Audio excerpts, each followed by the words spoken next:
Hi, I'm Dr. Andy Barlow with the Chiropractic Neurology Center of Tupelo, and also I'm the founder and one of 6 instructors for the American Functional Neurology Institute. I can be found online at AFNIseminars.com, or if you have any questions, you can actually call my clinic at 662-844-1414. Today we're going to be talking about plantar fasciitis and also the neurokinetic chain associated with plantar fasciitis. Now, part of the neurokinetic chain means that if a person has plantar fasciitis, which is pain on the bottom of the foot, we have to look at the lumbar spine. These are the nerves that come off the lumbosacral plexus, but the one that we're concerned about the most is the one called the sciatic nerve. The sciatic nerve gets its nerve root intervention from L4, L5, S1, S2, and S3. Now, why is this important? The sciatic nerve comes together, and at the popliteal fossa, which is at the back of the knee, right where you bend your knee, this popliteal fossa, what it's going to do is it's actually going to bifurcate.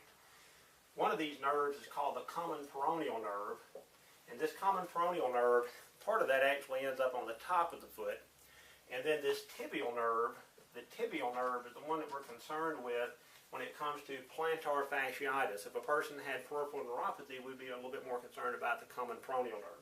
Now, the tibial nerve, it runs down the back of the leg, at the gastroc, like you may have cramping in your calf muscle, the soleus. And then it goes down underneath your foot, and it controls the muscle and sensation on the bottom part of your foot. Now, also, it controls the sensation of your little toe.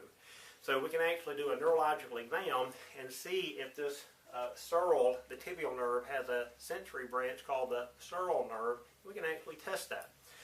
So when we're looking at somebody who has plantar fasciitis, we need to look at the neurokinetic chain. We need to see if the lumbar spine is damaged. If it is, we're going to have to do decompression or some type of traction of the lumbar spine to get the pressure off the nerves at the lumbar spine area. We may have to shoot the laser in the lumbar spine or on the tibial nerve.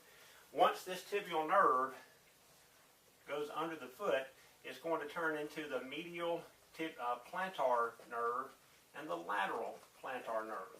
And then again, these innervate your foot, and they can get cramping or loss of sensation of the foot if these nerves are damaged. Also, not only do we need to look at the neurokinetic chain, we also need to look at the metabolic aspect of a person's care. Do you have a blood sugar problem? Are you diabetic? Are you pre-diabetic? Do you have anemia, or do you have inflammation?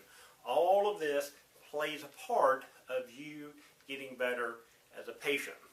So the next thing that we're going to look at is we're going to look at laser therapy. So how do we utilize laser therapy to help a person with plantar fasciitis?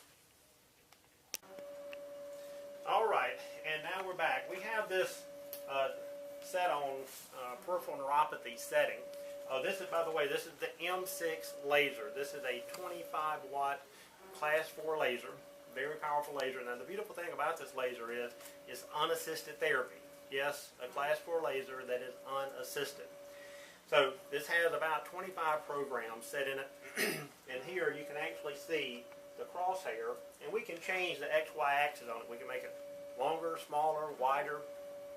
Now all I have to do is just hit the start button, and this is programmed, and wherever the crosshair is, this laser is going to paint that area. And literally all I have to do now, or my staff has to do, is just walk out of the room. Now, once this is finished, we would come back into the room, and I would actually put a block underneath the person's foot, the patient's foot here. And now we would, after the therapy is off the first time, we would come in here, and anyway, we would set this laser on the foot so that it actually would go down the foot for plantar fasciitis. So again, what we need to look at here is we need to look at the lumbar spine, because we could have a stenotic lumbar spine. We could have problems here in the tibial nerve, and then also we need to shoot the laser on the bottom of the foot. We need to shoot this entire neurokinetic chain. Now, the next step that we're going to do is show you the therapy that we would do to distract or get the pressure off the lumbar spine using the back-on-tracks system.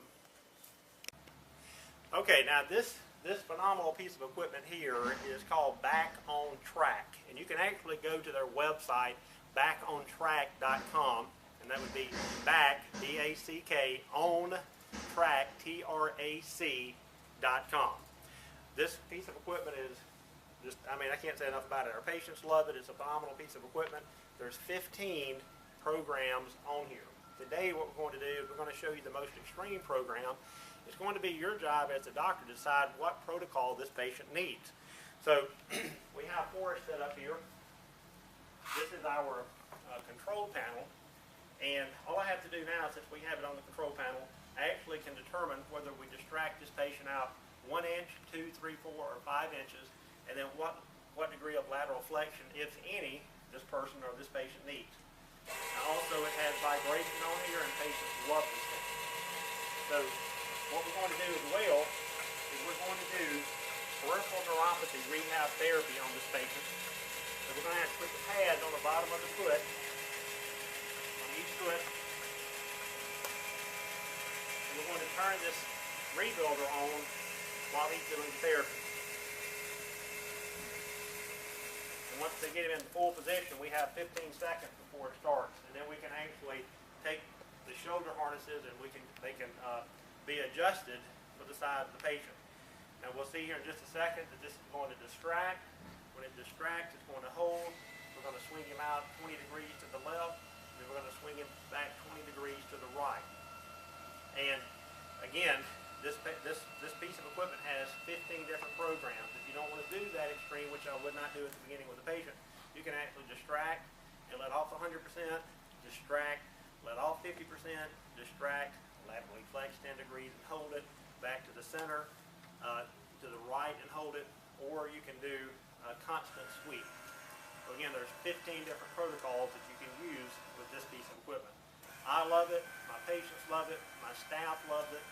I can't say enough about the Back on Track system.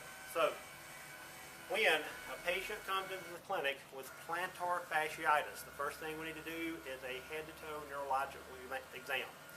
I am going to focus on the lumbar spine to see if we have any stenosis at the lumbar spine region. If we do, we have to treat the lumbar spine to help this patient with plantar fasciitis. We have to look at the tibial nerve distribution. Where does the tibial nerve go? We may have to shoot the laser throughout that entire distribution of that peripheral nerve, especially in the gastroc and the bottom of the foot. We're going to need to do peripheral neuropathy rehab therapy on the bottom of the feet to wake this nerve pathway up. I'm Dr. Andy Barlow.